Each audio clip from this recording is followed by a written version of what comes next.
En direct à Châtillon à l'occasion de l'inauguration et de la mise en service du T6, un tramway longtemps nommé Désir et qui, on va le voir, va transformer le quotidien de milliers de franciliens. Le tramway inaugural est parti il y a quelques minutes de Vélizyville à Coublet. Il arrivera ici au terminus dans une demi-heure. Nous allons suivre sa progression tout au long de cette émission. Pour m'accompagner, notre spécialiste transport Bertrand Lambert. Je vais vous rejoindre dans quelques instants, Bertrand. Mais dites-nous en quoi ce tramway est révolutionnaire. Eh bien c'est Laura, tout simplement le tramway sur pneus le plus long au monde. Ça paraît incroyable, mais c'est pourtant le cas avec ses 46 mètres de long. Alors j'ai bien dit sur pneus, car vous le savez Laura, les tramways habituellement sont sur rail. Mais là c'est cette technologie qui a été choisie avec un seul rail de guidage et donc des pneus. C'est la même technologie que pour le tramway T5 qui circule depuis 2 ans déjà en Seine-Saint-Denis. Alors nous verrons que ce choix technologique n'est pas sans conséquences. Nous le verrons tout au long de cette émission, consacrée évidemment à l'inauguration du T6, mais pas seulement. Nous aborderons les autres problématiques liées au transport dans la région, avec en ligne de mire le Grand Paris Express, le futur métro automatique. Bienvenue Laura. Merci. Pendant cette heure et demie de direct, nous aurons bien sûr de nombreux invités, des reportages, mais aussi des journalistes au cœur de l'événement. Antoine Marguet à Châtillon, en plein milieu de la fête avec les riverains, et également Carla Carrasquera, qui nous fera, elle, découvrir les coulisses du tramway depuis le site de remisage et de maintenance de Vélizy. Et bien évidemment, nous suivrons, Bertrand, minute par minute, l'avancée du tramway jusqu'à Châtillon. Le trajet dure 3/4 d'heure. La rame est partie il y a 20 minutes. Elle est en ce moment à côté de Meudon-la-Forêt, Bertrand. Ouais, elle devrait nous rejoindre ici une petite demi-heure. Alors pour débuter cette émission, je vous propose de présenter, Laura, nos 3 premiers invités. Jean-Pierre Chostec, bonjour. Bonjour. Vous êtes le maire UMP de Châtillon. Laura Folia, vous êtes ingénieur et spécialiste des transports urbains. Et Bernard Bord, vous êtes secrétaire de l'association Horizon Employeur. Autrement dit, vous représentez les entreprises de Vélizy et de Meudon qui sont désormais connectées au tramway. Bienvenue à vous également. Ma première question sera pour vous, Jean-Pierre Chostec. C'est vous qui nous accueillez. On est à Châtillon, on attend cette rame inaugurale d'ici une vingtaine de minutes. Vous devez être soulagé après 4 ans de travaux et presque 20 ans d'attente, j'ai envie de dire. Ça y est, il arrive ce tramway. Absolument, ça fait même plus de 20 ans. Nous avions lancé, il y a bien longtemps déjà, l'association Ensemble pour un métro. On pensait que le métro pourrait se faire. Finalement, à l'origine, on pensait que c'était la ligne 13 du métro qui allait venir jusqu'ici. Oui, finalement, elle devait se prolonger, en effet. Bon, ça n'était pas tout à fait raisonnable, c'était très compliqué. Et donc, le tramway a paru une bonne solution alternative. Et par conséquent, en effet, c'est la fin d'un très long chantier. Et c'est une vraie opportunité pour vous en attendant la future ligne 15. Naturellement, c'est un moyen extraordinaire de désenclaver toute la banlieue sud, la partie sud des Hauts-de-Seine. Et c'est la raison pour laquelle, bien qu'on pressentait quelques complications pour Châtillon, nous nous sommes sacrifiés pour l'ensemble de la région. Alors, mais on ne regrette pas. C'est aussi un jour important et heureux pour les usagers. Antoine Marguet, vous êtes en compagnie d'un habitant qui attend ce tramway avec impatience. Et oui, malgré le froid, malgré le vent, malgré la pluie. Vous le voyez derrière moi, ils sont très très nombreux déjà à attendre ce T6. Il y a un jour de fête aussi pour ces 2 habitants. Regardez, elles s'appellent Lucie toutes les 2. Lucie, qu'est-ce que ça va changer pour vous, cette nouvelle rame T6 ? Ça va être un bonheur pour moi parce que pour aller au travail, actuellement je prends la voiture. J'habite pas loin, mais je mets 3/4 d'heure pour aller à mon travail. Et là, ce sera beaucoup plus rapide. Là, je pense que ça va être plus rapide parce que aujourd'hui, je suis venue pour le prendre, pour essayer justement pour voir combien de temps j'allais mettre pour aller au travail. Lucie, vous aussi, ça va changer votre vie ce T6 ? Oui, surtout pour aller à Vélizy 2 parce que les bus ils sont horriblement très longs. Et ça sera beaucoup mieux de prendre le T6 pour aller à cet endroit.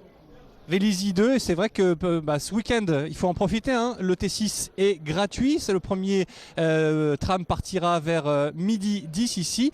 L'occasion, par exemple, de relier Vélizy et de faire ses courses de Noël. Je pense qu'il y en aura beaucoup qui vont tester ça dès aujourd'hui, dès 12h10. Merci Antoine, on vous retrouve tout à l'heure. Mais tout de suite, justement, je vous propose d'en savoir plus sur ce tramway. Quel est son parcours? Quelles sont ses spécificités? Reportage de Bertrand Lambert et Fanny Boutellier. Avec ses 46 mètres de long, le T6 est le tramway le plus long d'Europe. Il est par exemple 3 mètres plus long que son cousin parisien, le T3. Mais ce n'est pas sa seule particularité, loin de là. Le T6, avec ses 14 km de voies, est aussi dans le monde la ligne référence, car la plus longue et la plus capacitaire pour les tramways sur pneus. Une technologie que la RATP a longtemps refusée, mais que les élus ont fini par lui imposer. Le tramway sur pneus a été choisi par les élus parce qu'il a un gabarit étroit et parce qu'il est sur pneus, donc il permet de s'affranchir de la topographie du tracé. Donc on a des virages étroits, on a de fortes pentes, de 7% entre Châtillon et Clamart, de 10% entre Vélizy et Viroflay. Autre avantage de ces pneus, le T6 est bien plus silencieux que les tramways sur rail. Un vrai plus pour les 150 000 personnes qui vivent ou travaillent le long des 14 km du parcours, entre Châtillon et Viroflay via Clamart et Meudon. Ok, donc autorisation de mise en mouvement jusqu'au droit du Z107 et ensuite je te construis ton parcours et tu te conformes à la signalisation. Entre les deux terminus, comptez moins de 40 minutes de trajet à raison d'une rame toutes les 4 minutes aux heures de pointe et 7 minutes en heure creuse. Un sacré défi. Le T6 a un environnement urbain assez particulier puisqu'on traverse quand même 75 carrefours, ce qui est une performance pour un tramway. Alors bien sûr, on a la priorité sur la majorité du tracé, surtout les carrefours routiers, mais on n'est pas du tout à l'abri en fait d'avoir des problèmes de trafic tout simplement. 82 000 voyageurs sont attendus chaque jour sur cette ligne pas encore totalement achevée. Il faudra attendre encore un peu plus d'1 an pour voir le T6 desservir les 2 stations souterraines de Viroflay. Les travaux sont toujours en cours dans ce tunnel d'1,6 km qui permettra mi-2016 des correspondances avec le RER-C et les lignes N et J du Transilien. Alors pour le moment, on est encore en 2014 avec ce tramway qui n'est pas encore totalement achevé. Laura Folia, je me tourne vers vous. Vous êtes donc, je le rappelle, spécialiste des transports urbains. Est-ce que cette technologie sur pneus vous paraît un choix cohérent et fiable ? Alors, il faut dire qu'il existe déjà des tramways sur pneus, puisque le premier tramway sur pneus, qui est aussi un Translor, a été mis en service à Clermont-Ferrand en 2006. Mais ça ne s'est pas très bien passé, il faut dire les choses telles qu'elles sont quand même. Alors, quand on choisit une technologie nouvelle, évidemment, il y a aussi des mises au point à faire. Cela dit, on ne peut pas dire que ça ne se soit pas bien passé puisqu'il est toujours en exploitation et moyennant des adaptations liées notamment au rail de guidage, il a fallu donc adapter et donc le nettoyer régulièrement. Mais on est maintenant sur une technologie qui est plus stabilisée. Il y a eu un retour d'expérience de la RATP alors qu'on voit des images en direct de la rame inaugurale qui est à Clamart et qui vient vers nous. Oui, il y a un retour d'expérience parce qu'on le voit, le T5 qui fonctionne avec la même technologie depuis 2 ans fonctionne plutôt bien. Voilà. Donc effectivement, quand on met en place un nouveau mode de transport, on doit faire des ajustements, ça c'est normal. Et je dirais que le T5, il fonctionne à Clermont-Ferrand, il fonctionne à l'étranger, dans 2 villes en Italie, 2 villes en Chine, à Medellín, et il y a le T5. Donc c'est un risque limité, je dirais. Bernard Bord, vous représentez, vous, les employeurs de Vélizy, désormais connectés au tramway. Ce tramway, vous le voyez, circuler depuis quelques semaines. Vos premières impressions à chaud ? Les premières impressions, pour le moment, effectivement, c'est quelque chose qu'un certain nombre de salariés attendent. Vous avez parlé tout à l'heure de Vélizy 2, il y a également beaucoup de clients qui l'attendent, puisque Vélizy 2, c'est 50 000 clients tous les jours, un jour moyen, c'est-à-dire pas un jour comme aujourd'hui où on va se rapprocher probablement des 80 000, voire plus. Ça veut dire également que derrière, on va avoir toute une modification des transports en commun qui va permettre de relier plus facilement les communes du 92, en particulier jusqu'à Châtillon. Donc ça, c'est un espoir pour tous les salariés qui sont situés dans les communes de Clamart, Meudon, Châtillon et éventuellement Montrouge jusqu'à Paris. Et vous ne craignez pas une saturation ? C'est effectivement le risque qu'on peut avoir et je crois que de toute façon, ça sera plus du côté de Châtillon que ça va se passer puisque la connexion principale du tramway se situe au niveau du métro ligne 13.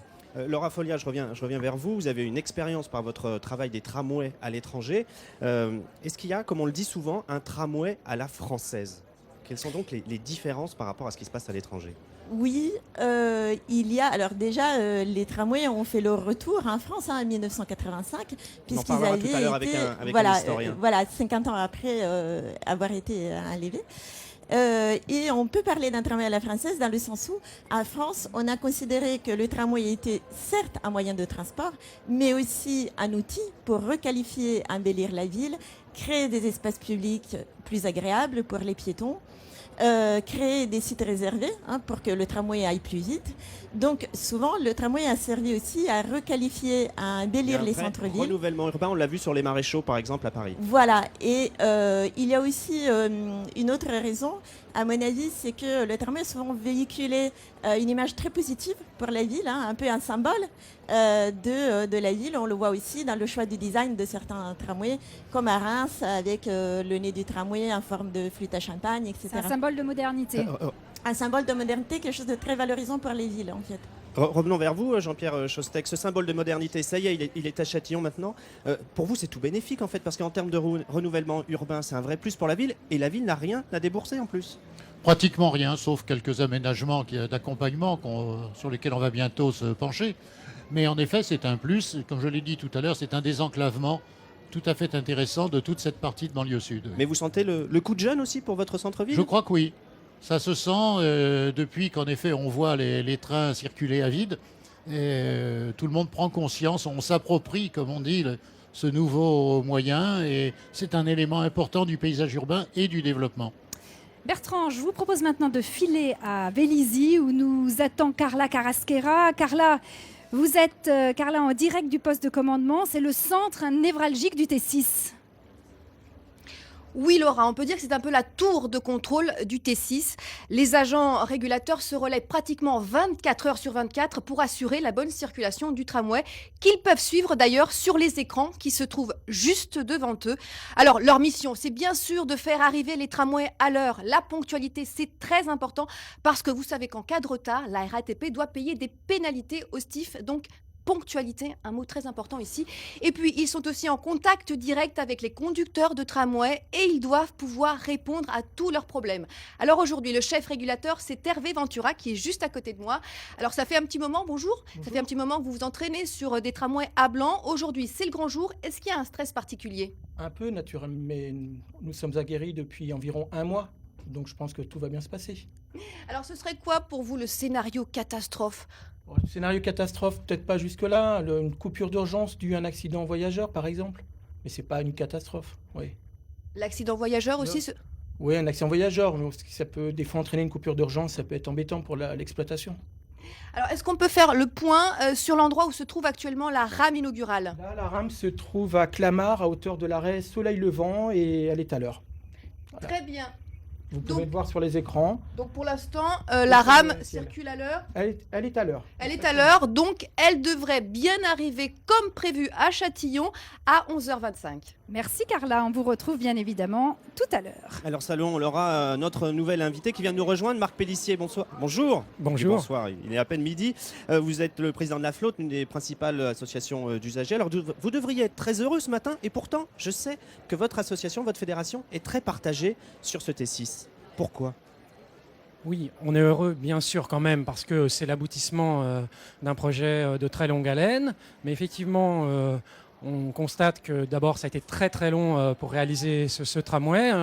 La concertation préalable date de 2001, donc il a fallu plus de 13 ans pour le faire aboutir. C'est quand même un vrai sujet de savoir pourquoi on met aussi longtemps, alors qu'à Paris on met 2 fois moins de temps à peu près pour faire un tramway. Mais au-delà de ça, effectivement, ce tramway, notre crainte principale, c'est malheureusement qu'il soit victime de son succès par rapport à sa fréquentation, puisque en réalité, la prévision de trafic qui est de 82 000 voyageurs jour date de 2002.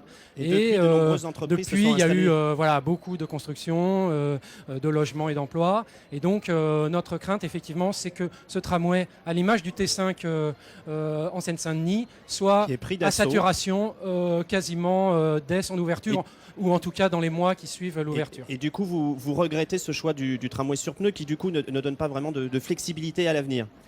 Oui, le constat qu'on fait, c'est que certes, ce tramway est relativement long. Par contre, il est très étroit, 2,20 m.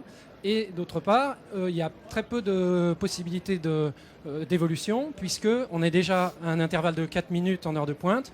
On pourra peut-être passer à 3 minutes 30, voire 3 minutes. Mais sinon, on n'a en gros aucune autre solution. Après, derrière, si jamais la saturation, comme on le craint, est au rendez-vous. Alors parlons-en justement des usagers. Qui sont-ils? Comment vivent-ils l'arrivée du T6? Céline Cabral et Isabelle Audin sont allées à leur rencontre tout au long du parcours. 8 heures, c'est l'heure de pointe à la porte d'Orléans. Dès que le T6 sera lancé, Alain ne conduira plus son bus. Le 295 va disparaître. C'est la roue qui tourne, comme on dit. c'est une partie de la vie qui va changer. Plus de 295, c'est un problème pour certains voyageurs.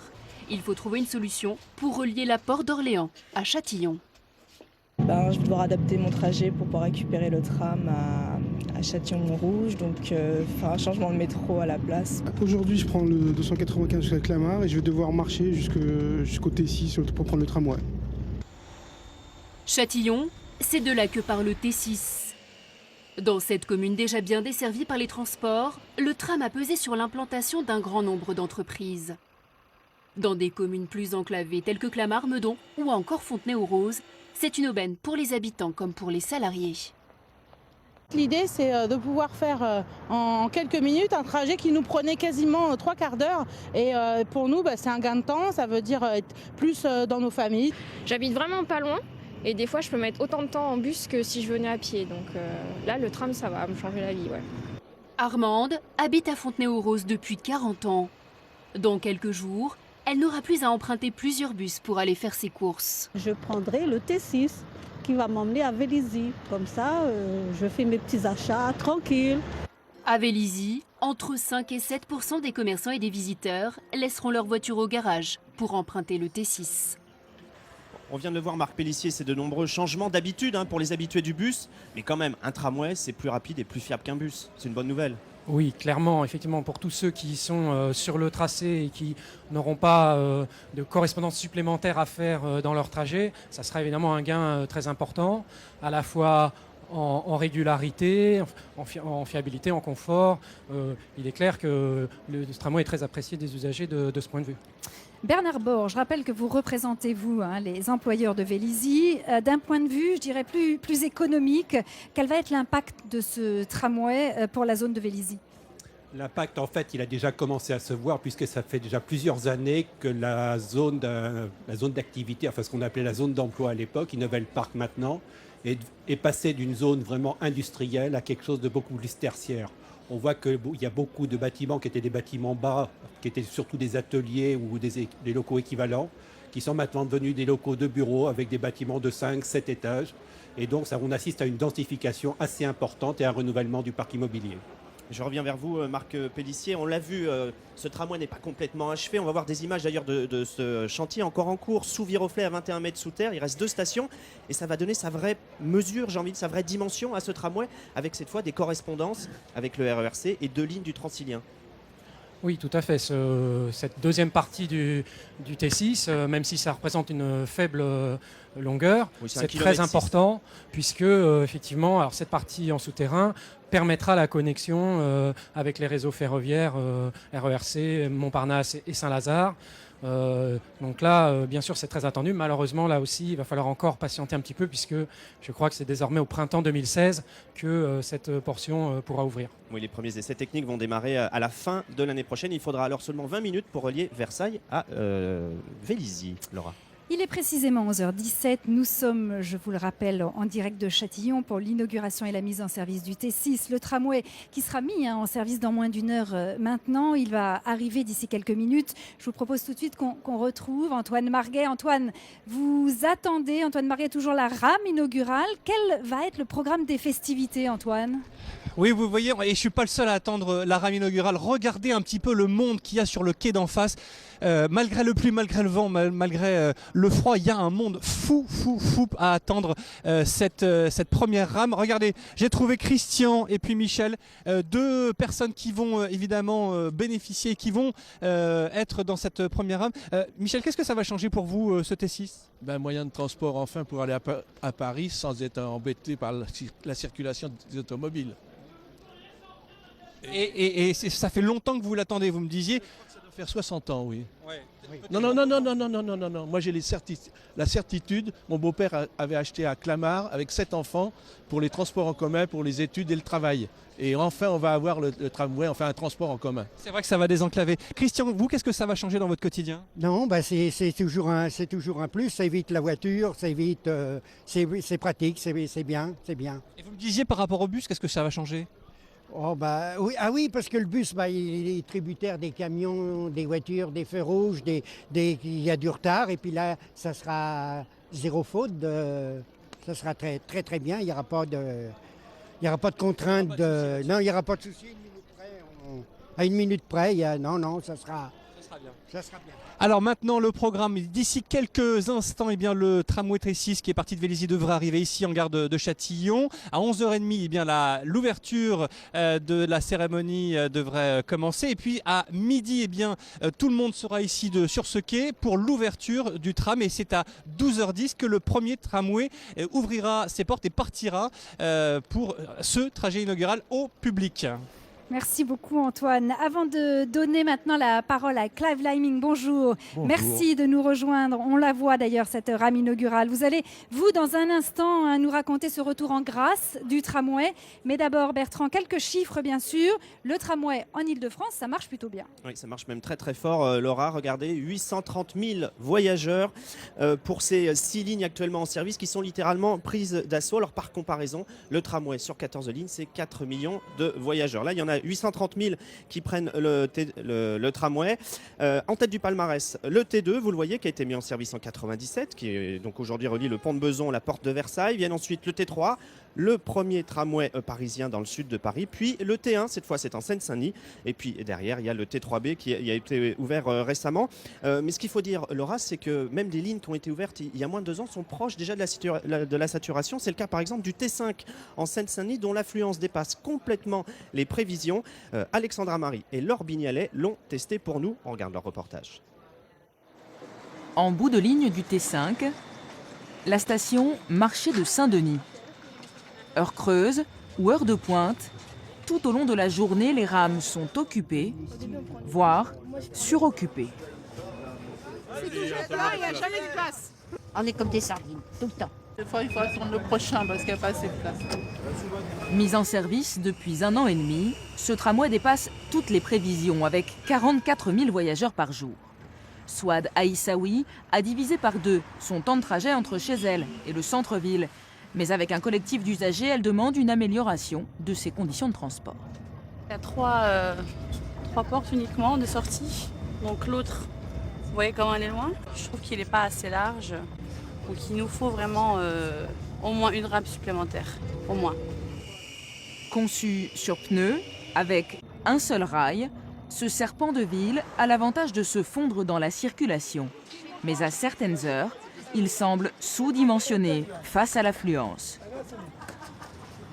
Le maire de Saint-Denis a envoyé un courrier au STIF et à la RATP pour obtenir des augmentations de cadence. Il faudrait qu'on puisse passer maintenant à 4 minutes l'intervalle au lieu de 5, c'est-à-dire gagner 1 minute pour permettre un flux plus grand de voyageurs et permettre effectivement à ce que des choses se passent mieux. Le T5, victime de son succès, l'histoire se répète à chaque lancement d'un nouveau tramway.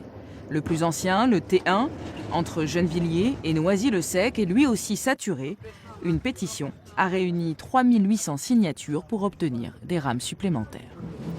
Voilà, j'espère que vous nous entendez bien parce que la fanfare s'est mise à fonctionner derrière nous. C'est une samba brésilienne, mais elle ne fait pas vraiment les températures du Brésil. Marc Pellissier, je rappelle que vous êtes président de la FNOT, Association des usagers. Est-ce que vous êtes surpris par cet engouement ? Non, on n'est pas surpris parce qu'on sait bien que le tramway est beaucoup plus attractif que le bus et que partout où on le met en service, il y a véritablement un engouement. Et donc, ce qu'il faut, c'est que cet engouement, maintenant, il soit anticipé. Et nous, ce qu'on demande, c'est un plan d'action, justement, pour s'attaquer à la saturation des tramways en Ile-de-France, pour que ça reste effectivement un mode de transport agréable, en plein air, qu'on a plaisir à prendre, et que ça ne devienne pas une ligne 13 bis au niveau des tramways. Et quelles solutions vous préconisez pour soulager cette ligne, le T5, justement ? Eh bien, pour le T5, il y a des solutions qui existent. On peut allonger les tramways. Les stations ont été faites plus longues, donc on peut allonger les tramways. On peut également augmenter les fréquences, mais pour cela, il faut acheter des rames supplémentaires de tramway. Donc typiquement sur le T5, on demande que d'ores et déjà, cette décision d'achat de matériel soit prise, puisqu'il faut 2 ou 3 ans pour que ce matériel puisse être livré et vienne soulager justement le fonctionnement de cette ligne, dont on a bien vu que la situation est critique, même en heure creuse. Laura Folia, je reviens vers vous. Est-ce qu'on peut dire en termes de transport, vous êtes spécialiste des transports urbains, est-ce que l'offre crée la demande, y compris dans les transports publics ? Oui, l'offre crée la demande. La preuve en est que l'augmentation de l'offre qui a eu lieu dans les années 90 et 2000, presque dans tous les réseaux en Ile-de-France, mais aussi dans les villes de province, puisqu'il y a maintenant 27 villes qui ont fait le choix d'une ou plusieurs lignes de tramway. C'est des villes qui ont augmenté beaucoup leur offre de transport, mais qui ont vu aussi leur fréquentation augmenter à des rythmes de 2 voire 5% par an, ce qui est quand même exceptionnel. Comment vous expliquez que la RATP, finalement, les élus n'arrivent pas à anticiper ce flot de voyageurs?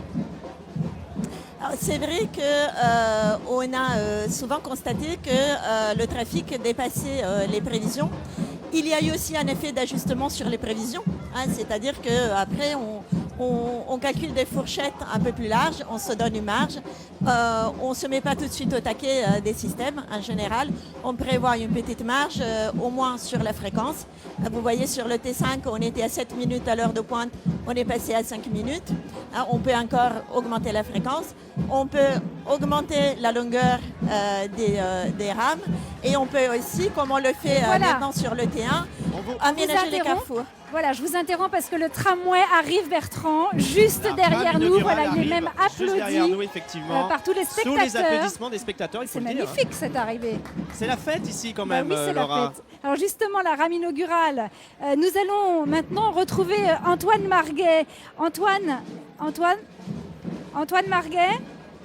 Ah, on l'a pas, mais c'est pas grave, on va l'avoir dans un instant. Un petit mot peut-être avec vous, du coup Clive Langming, historien des transports. Des transports. Vous nous entendez bien? Vous nous entendez? Il y a beaucoup d'ambiance ici, Laura, avec cette fanfare. On a du mal à s'entendre sur ce plateau, mais on va y arriver quand même. Il y a 10 fois plus, Clive Langming, vous êtes un historien des transports, il y a 10 fois plus de voies de tramway, il y avait 10 fois plus de voies de tramway, de kilomètres.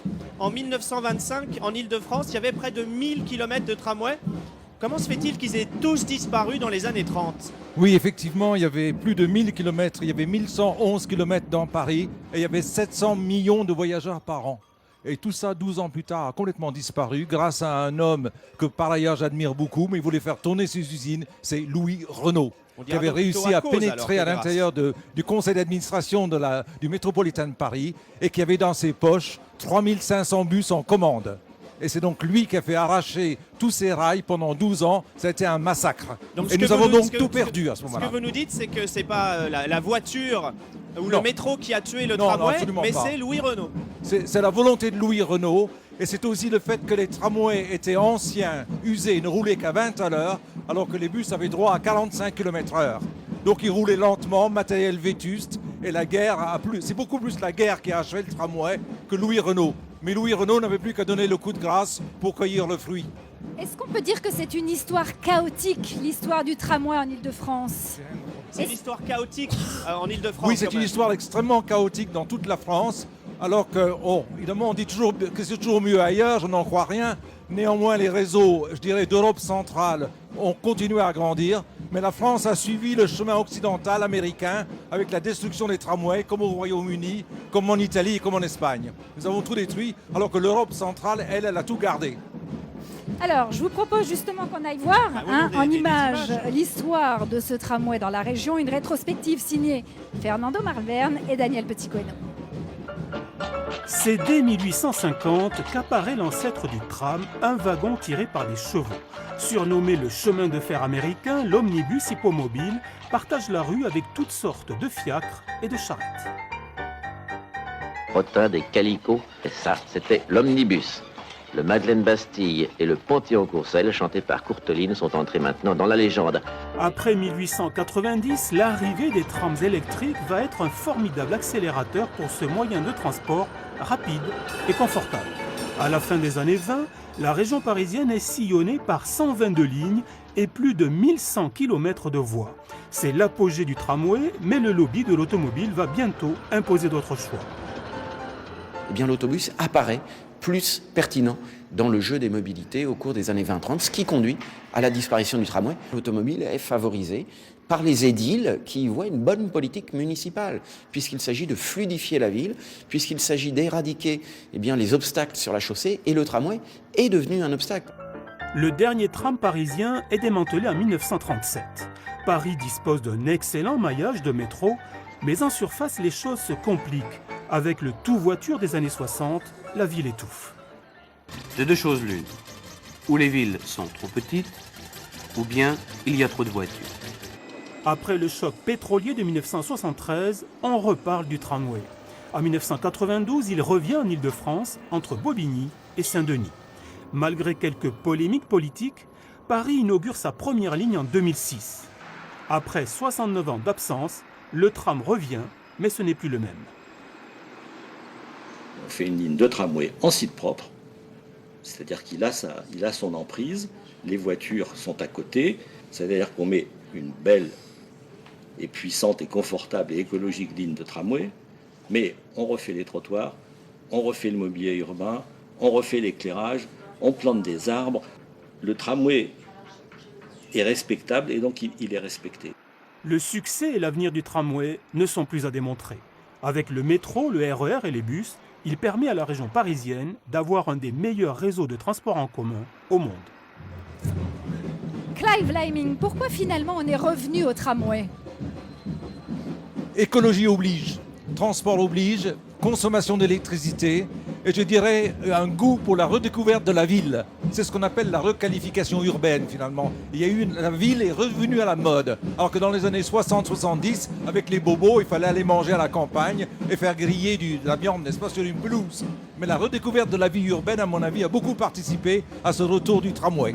Et aussi, il faut le dire, une industrie française particulièrement performante et qui a su à nouveau redynamiser son marché. Très rapidement, est-ce que pour vous, ce T6 est un vrai tramway? Pardon? Est-ce que ce T6 est un vrai tramway? Comme il est sur pneus. Je sais, j'hésite beaucoup. Je vais vous dire, ce n'est pas un vrai tramway. Un vrai tramway campe fermement sur ses rails, offre une capacité de transport et surtout d'évolution. Néanmoins, pour moi, je veux voir dans ce système l'avenir de la route intelligente. Et j'estime que les automobiles, à l'avenir, devraient être guidés aussi, alimentés aussi par la chaussée. Donc pour moi, c'est plutôt un geste en faveur de l'avenir. Vous voyez, je vois plutôt dans ce tramway une évolution souhaitable de l'automobile et un peu moins celle du chemin de fer. Mais je ne le condamne nullement, au contraire, j'admire. Et en plus, c'est un tramway qui marche, celui-là. Alors on va parler avenir avec notre nouvel invité, Pierre Cerne, bonjour. Merci de nous rejoindre. Vous êtes le vice-président de la région en charge des transports. Alors ça y est, ce tramway est là, mais il a mis quand même 20 ans à arriver. Il a été inscrit au schéma directeur en 1994. Comment se fait-il qu'on ait mis autant de temps avant de le voir devenir réalité? Alors ce tramway T6, il a subi absolument toutes les mésaventures que peut subir un projet de transport, à la fois en termes d'infrastructure, de budget, de matériel roulant. Il faut quand même rappeler que la société qui fabrique les tramways a failli disparaître. Elle société était alsacienne. Oui, la société Translor, qui était un des fleurons de l'industrie des transports française, qui a été sauvée, et en partie sauvée d'ailleurs grâce au maintien de la commande de ces tramways sur pneus, qui a permis de sauver quand même plusieurs centaines d'emplois en Alsace. Donc c'est aussi ça, hein, on en parle moins souvent au moment des inaugurations, mais la recréation d'une filière tramway en France, c'est de l'emploi aussi, et c'est de l'emploi français, parce que nos tramways sont généralement des tramways français. Alors, on a retrouvé Antoine Marguet en direct. Antoine, vous êtes avec le président de la RATP. Antoine. Oui, qui vient juste de passer. J'ai en profité pour, avec le Jean-Paul Huchon, président de la région. J'imagine que c'est un moment de fête pour vous aussi aujourd'hui. Ah, c'est un moment de fête et on l'a attendu longtemps, mais vous avez vu, c'est un très beau projet de transport. Il est aéré, silencieux, sécurisé et il va surtout desservir 80 000 habitants dans un premier temps. Je suis sûr que ça va être plus après c'est un endroit qui est très utile pour l'emploi dans les Yvelines et dans les Hauts-de-Seine, avec les zones industrielles qu'on va desservir, les zones commerciales. Et à vrai dire, c'est le plus grand projet de tramway que nous ayons construit, puisqu'il fait 14,5 km. On vous retrouve sur le plateau de France 3 d'ici quelques instants après l'inauguration, d'accord? Merci beaucoup. Je vais en profiter pour demander aussi à Valérie Pécresse, que je vois.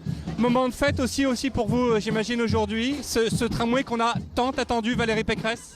C'est un moment de grand soulagement. Vous savez, depuis que je suis en politique, je me bats pour ce tramway. Donc ça fait déjà plus de 12 ans.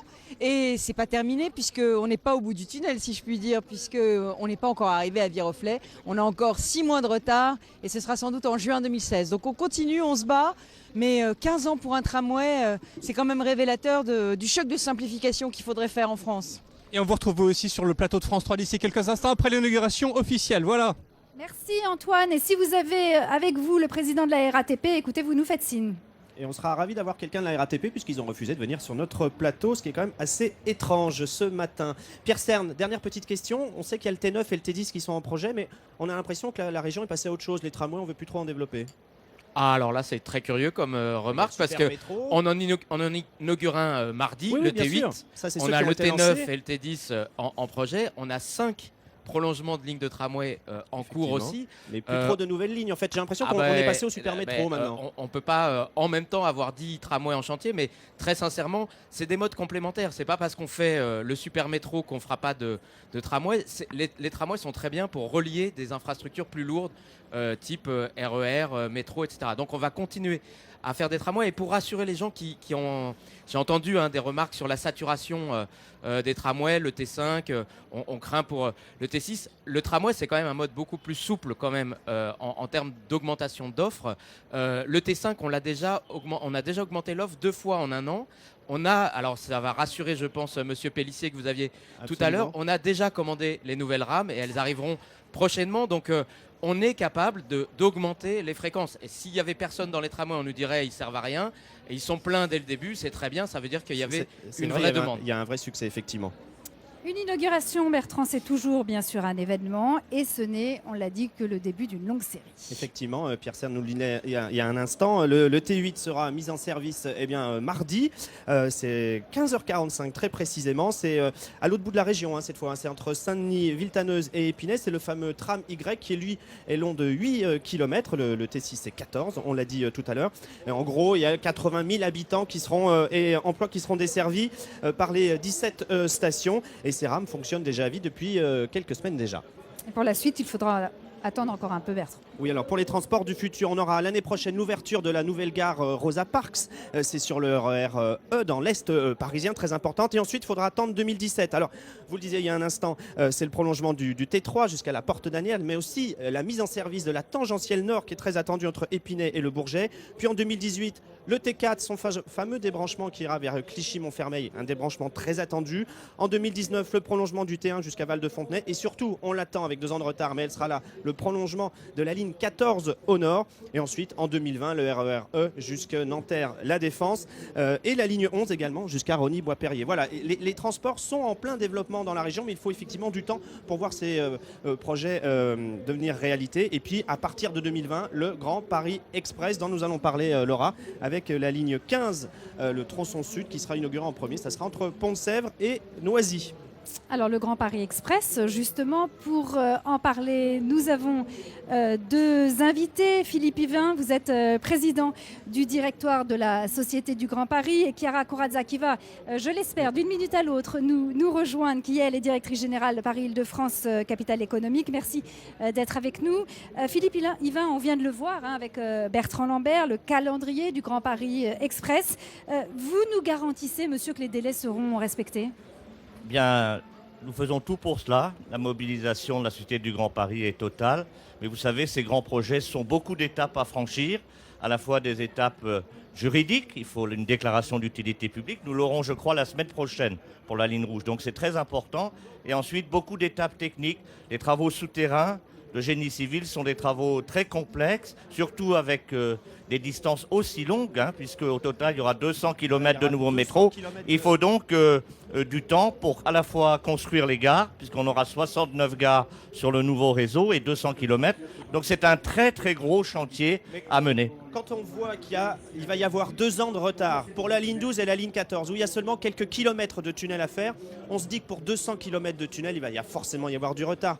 On est sur un calendrier entre 2020 et 2030, vous voyez, donc c'est une livraison étalée sur 10 ans. Les premiers tronçons sont attendus pour 2020-2023. Les premiers tronçons pour 2020 et ensuite jusqu'en 2030. Alors on est à 6 ans, donc il faut quand même être en même temps modeste sur ces grands chantiers. L'important, c'est franchir les étapes les unes après les autres. C'est ça qui compte.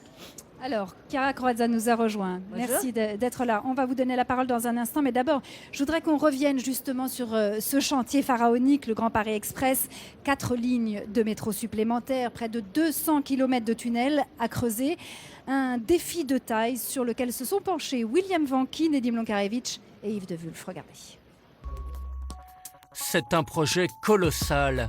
Une révolution pour les transports dans notre région. 4 lignes de métro supplémentaires, une double rocade autour de la capitale. Le chantier du Grand Paris Express, c'est d'abord 69 gares à construire. À Chelles, ce sera à côté des bus et du RER, il faudra faire de la place. On considérait qu'il était majeur pour notre territoire d'avoir cette gare, mais d'en limiter aussi l'impact pour les Chellois. Donc on fera tout pour que les travaux et les destructions soient minimales sur le secteur. Cet ancien hôtel sera tout de même rasé. C'est aussi le cas de 8 maisons dans cette rue. Marie-Thérèse, 89 ans, le sait.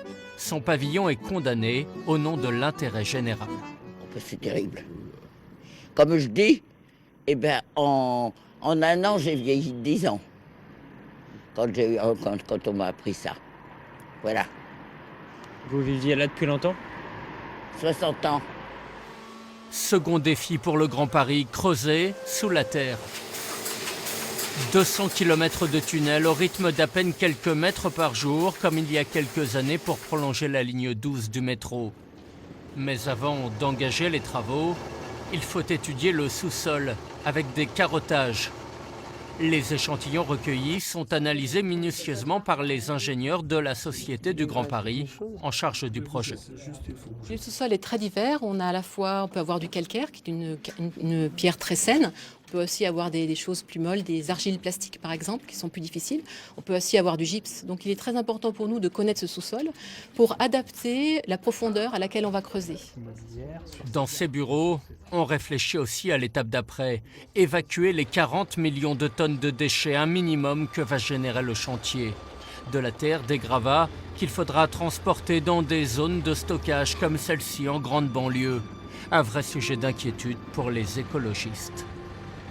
La parole que nous portons, Île-de-France Environnement, c'est éviter de sacrifier les terres agricoles pour y déposer des déchets inertes et essayer quand même d'avoir d'autres modes de transport que le transport routier, puisqu'on a la possibilité de transport fluvial et de transport ferré si on choisit bien la localisation.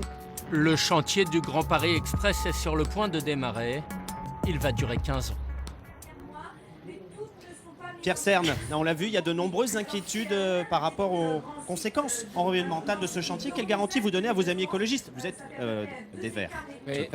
On a énormément travaillé et on continue à travailler avec la Société du Grand Paris. Ça va être l'occasion de revoir beaucoup de modes de déplacement pour les matériaux lourds en Île-de-France. On va avoir besoin d'énormément d'arrivées de matériel et de départ de déblais. Donc il y a tout un schéma directeur des déblais et des déchets qui a été mis en place et on va privilégier au maximum l'utilisation du rail et du fluvial pour toutes ces circulations de matériaux, ce qui va d'ailleurs recréer en partie une filière des déblais fluviaux et ferrés et relancer d'ailleurs le fret ferroviaire et le fret fluvial en Île-de-France. Tout ça est travaillé, préparé, financé.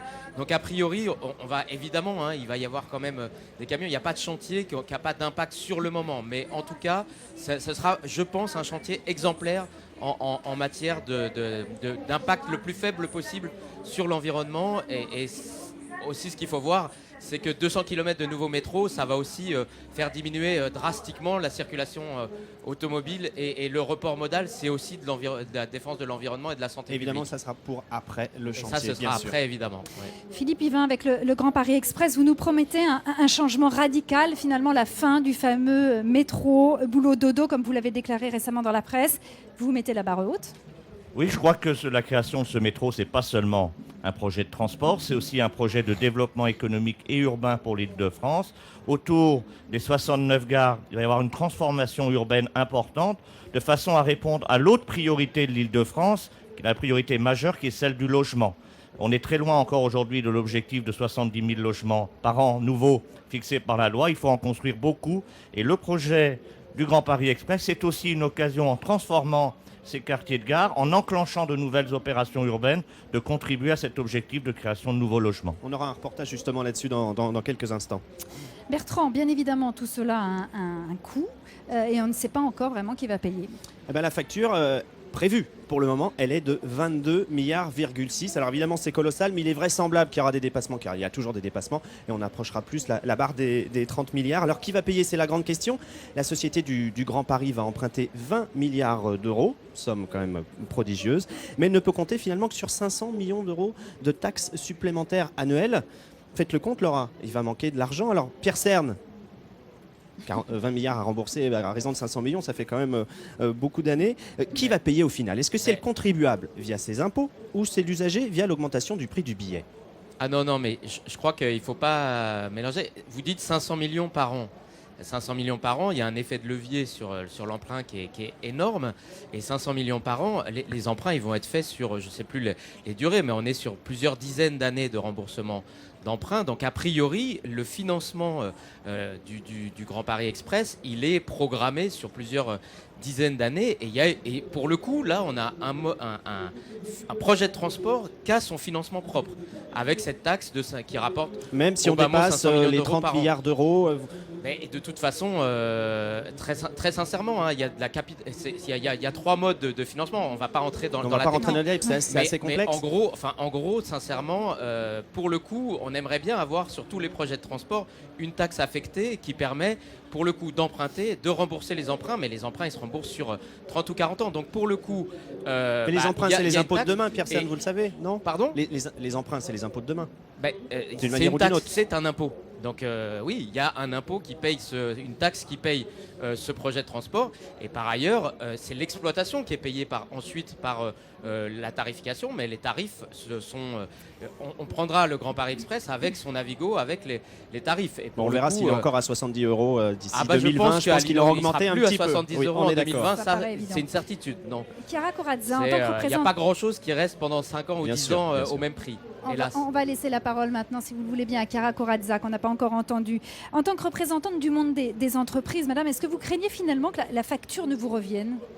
Alors moi, je voudrais d'abord revenir sur le fait qui me paraît le plus important. D'abord qu'on rentre dans la phase opérationnelle et que c'est vraiment un formidable projet de développement économique. C'est bien sûr du transport, mais du transport qui est là pour donner une impulsion à la région, booster la croissance, les investissements, les emplois. Donc c'est peut-être là-dessus que c'est le plus important.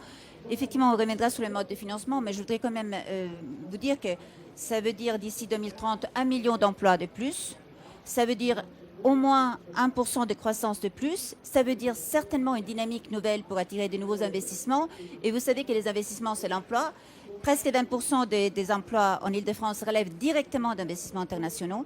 Et nous savons que ce type de projet est un attracteur formidable. Nous le voyons quand nous allons à l'étranger le vendre. Ça intéresse les investisseurs. Et les investisseurs peuvent contribuer, bien entendu, aux investissements publics qui sont prévus. Ce qui veut dire que tout investissement public, donc porté par nos impôts, par l'État, peut être accompagné par des investissements privés de grande envergure. Et c'est pour ça que c'est un projet d'ensemble qu'il faut voir peut-être pas simplement du côté des investissements nécessaires pour les transports, mais aussi de tout ce qui peut générer comme richesse. Chiara Corazza, vous venez de le dire, vous promettez 1 million d'emplois supplémentaires, ça veut dire qu'il n'y a plus de chômage en Ile-de-France en 2030. Je ne promets rien, mais on a des modèles économiques extrêmement précis qui montrent que quand... Vous savez, dans tous les capitales du monde, les infrastructures de transport sont à la fois une façon d'améliorer la vie des habitants, mais sont aussi la façon de booster la croissance. Ça, c'est une évidence. C'est-à-dire vous n'allez pas créer des emplois ou de l'industrie ou de la richesse, là où il n'y a pas de transport. Donc c'est une évidence. Et par ailleurs, je voudrais dire, vous avez remarqué l'absence de la RATP, mais je voudrais dire qu'en étant très souvent à l'étranger, la RATP, c'est un modèle d'entreprise qui nous a extrêmement enviés, parce qu'effectivement, nous avons quand même des transports très performants en Ile-de-France, et tous nos benchmarks internationaux le montrent, on a quand même un système de transport qui est considéré extrêmement performant. Alors, avec ce super métro, Bertrand, ce sont bien sûr des... Attendez. Non, mais il faut le reconnaître, on le reconnaît tous. Ouais. Ce sont bien sûr, avec ce super métro, des quartiers entiers qui vont être restructurés, qui vont être transformés. C'est aussi un vrai plus pour les transports de banlieue à banlieue. Je vous propose de regarder cet exemple dans le Val-de-Marne avec Farid Benbekay et Philippe Aliès. Elles viennent tout juste de commencer à creuser. C'est ici, à 30 mètres sous terre, qu'une gare sortira de terre, un métro connecté au RER E. Se rendre d'un bout à l'autre de la banlieue ne prendra plus qu'une demi-heure. Autrement dit, fini la ligne A et les galères dans Paris. Il faut passer par Paris pour aller dans une autre banlieue. Bon, effectivement, joindre les villes qui se touchent, ça c'est plus délicat. Ouais. Entre Neuilly-sur-Marne, Noisy-le-Grand, tout ça, Villiers, Brive-sur-Marne, faut une voiture, quoi. Villiers-sur-Marne, 27 000 habitants, est à l'aube d'un bouleversement car le Grand Paris Express, cela veut dire des entreprises, des logements, un souffle nouveau pour l'économie. Les agences immobilières l'ont d'ailleurs déjà anticipé. Ça commence déjà. On a quelque chose qu'on ne pratiquait pas. On n'avait jamais eu de préemption sur la commune de Villiers. Ou en tout cas, ça n'était pas aussi renforcé que ça l'est devenu. Donc il va vraiment avoir un deuxième pôle d'activité sur la partie, on va dire, nord-ouest de Villiers-sur-Marne, en limite de Brie-sur-Marne et de Champigny. Car d'autres villes en profiteront. À 3 km de la future gare, Brie-sur-Marne et ses 16 000 habitants. Ici, tout le monde se rend à Paris pour le travail. Le métro du Grand Paris permettra d'enrayer la tendance. C'est du moins le pari de cet élu. Si on continue à augmenter la population, ça ne marche pas. Ça bloque tous les jours. L'idée, c'est de les faire revenir ici, quoi. C'est de les faire revenir ici. Bon, s'il y en a qui vont sur Orly, d'autres qui vont sur Roissy, par des métros qui sont en rocade, c'est parfait. Mais il faut bien sûr que les gens arrêtent de prendre ce transport qui systématiquement va sur Paris. 6 000, c'est le nombre de voyageurs qui fréquenteront la gare aux heures de pointe. En attendant, les usagers devront faire avec les joies et surtout les galères de la ligne A. Philippe Yvain, on l'a vu, le prix de l'immobilier risque de grimper avec ce Grand Paris Express. C'est pas forcément une bonne nouvelle à la fois pour les habitants, pour les entreprises. Pour l'instant, il n'y a pas de phénomène de spéculation. Il y aura normalement, évidemment, comme dans tous les lieux où il y aura des transports, une certaine augmentation à terme.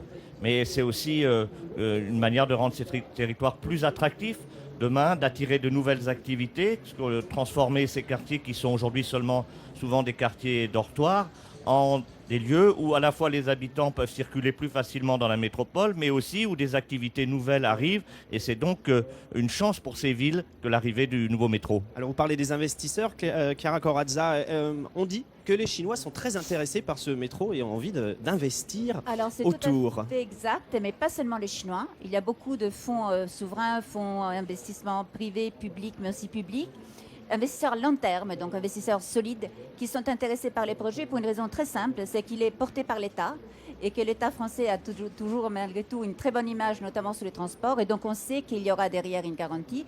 Par contre, je voulais venir juste sur une chose qui intéresse beaucoup les entreprises, et puisque je m'exprime au nom de Paris-Île-de-France Capital Économique, que vous savez est une association des grandes entreprises qui veulent se mobiliser pour le Grand Paris, qui veulent aider à son succès sous tous les domaines, que ce soit pour la valorisation de l'immobilier des terrains, que ce soit surtout son financement, ce mode de financement. On est en train de regarder avec un groupe de travail, avec des experts, comment on pourrait financer de façon plus innovante, plus créative, de façon à accélérer les travaux, parce que là, le temps est un facteur essentiel pour la réussite de ces projets, parce que sinon les investisseurs internationaux vont perdre l'enthousiasme qu'ils ont. Alors j'espère qu'ils seront toujours enthousiastes. Pierre merci. Cerne, on sait qu'on attend plusieurs choses, plusieurs projets, l'Expo universelle par exemple, peut-être les JO. Est-ce que ça peut permettre d'accélérer le calendrier des travaux? De toute façon, quels que soient les événements, et on en a un très gros juste l'an prochain, la COP21, où il y a 30 000 étrangers qui vont arriver pour les négociations climat. Donc de toute façon, un système de transport plus efficace, plus développé, plus moderne, c'est absolument nécessaire pour l'attractivité, y compris touristique et de grands événements en Ile-de-France. Et les tramways, les métros y participent, évidemment. Nous sommes maintenant à quelques minutes de la mise en service du T6. Je vous rappelle que le tramway sera gratuit toute la journée. On retrouve tout de suite Carla Carrasquera au centre de... Ah, vous êtes devant la rame maintenant, Carla. C'est un lieu, bien sûr, où sont chouchoutés. Et on imagine que là, tout le monde s'active pour la mise en service, Carla. Oui Laura, c'est ici que les 28 rames du T6 sont stockées. Vous en voyez certaines derrière moi, mais toutes ne seront pas mises en service aujourd'hui. Alors je peux vous dire que c'est l'un des plus grands sites de maintenance et de remisage de l'Île-de-France. L'ensemble du site fait 2,5 hectares. On y trouve également des ateliers de maintenance ainsi qu'un local pour le nettoyage des tramways. C'est ici, c'est également dans ce bâtiment que les conducteurs de tramway peuvent prendre leur pause. Ils sont à peu près 140 sur le T6. Ce sont tous d'anciens conducteurs de bus qui ont dû suivre une formation pour devenir conducteurs de tramway. Alors ça fait déjà quelques mois qu'ils s'entraînent avec des tramways qui n'ont pas de voyageurs, mais aujourd'hui, pour eux aussi, c'est le grand jour. Merci Carla. Ainsi, s'achève cette première partie d'émission. Merci à nos invités d'être venus jusqu'à nous et surtout d'avoir participé dans le froid. Un grand merci à Bertrand Lambert d'avoir été avec moi. Mais restez avec nous, l'émission bien sûr se poursuit dans quelques minutes. On continue de parler transport avec un face-à-face entre Valérie Pécresse, candidate aux prochaines élections régionales, et Jean-Paul Huchon, président du conseil régional. Un débat qui promet d'être animé. A tout de suite, restez avec nous.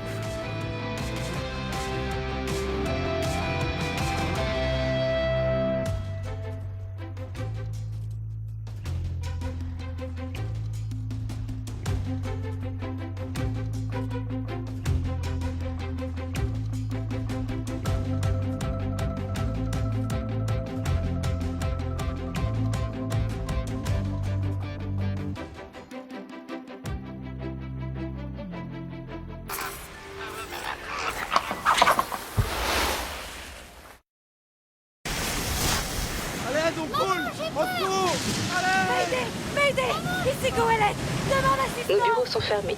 Veuillez rappeler ultérieurement. Si les sauveteurs en mer n'étaient pas là, c'est peut-être ce qu'on vous répondrait. Sauveteurs en mer, on a votre position. On arrive. En mer, vous pouvez avoir besoin d'eux. Mais à terre, ils ont besoin de vous. Ils sont bénévoles. Un bateau coûte cher. Aidons-les. Envoyez vos dons et devenez partenaire des sauveteurs en mer. Toute la magie de Noël sur le parvis de la Défense. Pour vos idées cadeaux et menus de fête, 300 artisans venus du monde entier vous accueillent dans leur chalet traditionnel. Dégustez avec gourmandise tartiflette et flamme-cuche. Découvrez la traditionnelle taverne bavaroise. Le marché de Noël, parvis de la Défense, tous les jours de 11h à 20h30.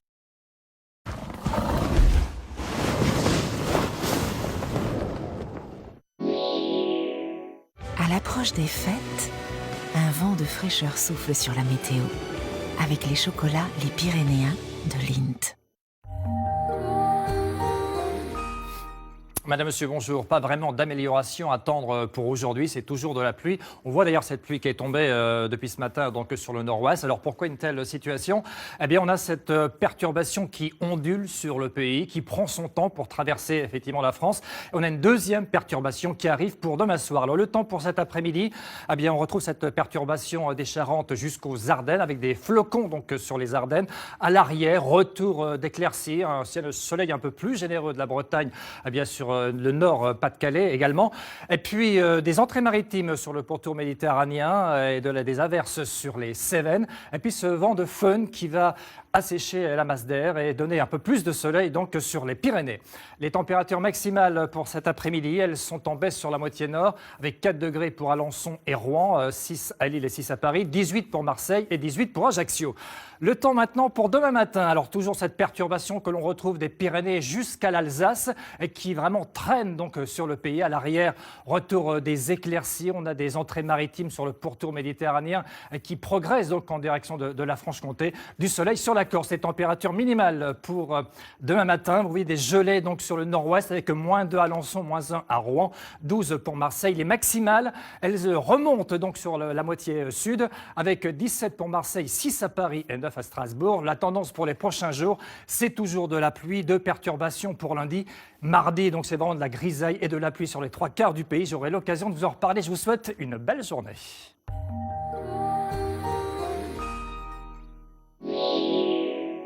À l'approche des fêtes, un vent de fraîcheur souffle sur la météo, avec les chocolats Les Pyrénéens de Lindt. Vous êtes bien sur France 3 Paris-Île-de-France.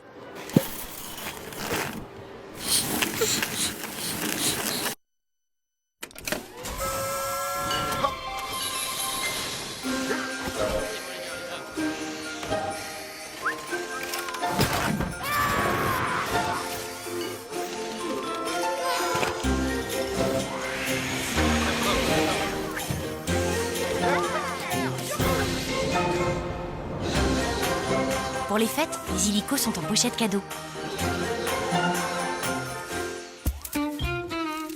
FDJ. At the age of 5, I had something in my pocket. You know, baby, we can have a lot of fun. I'm a man sauvage, le parfum, par Christian Dior.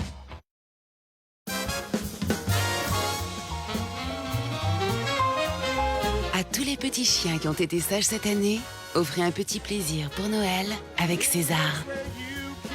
De délicieuses bouchées aux viandes, de bons légumes.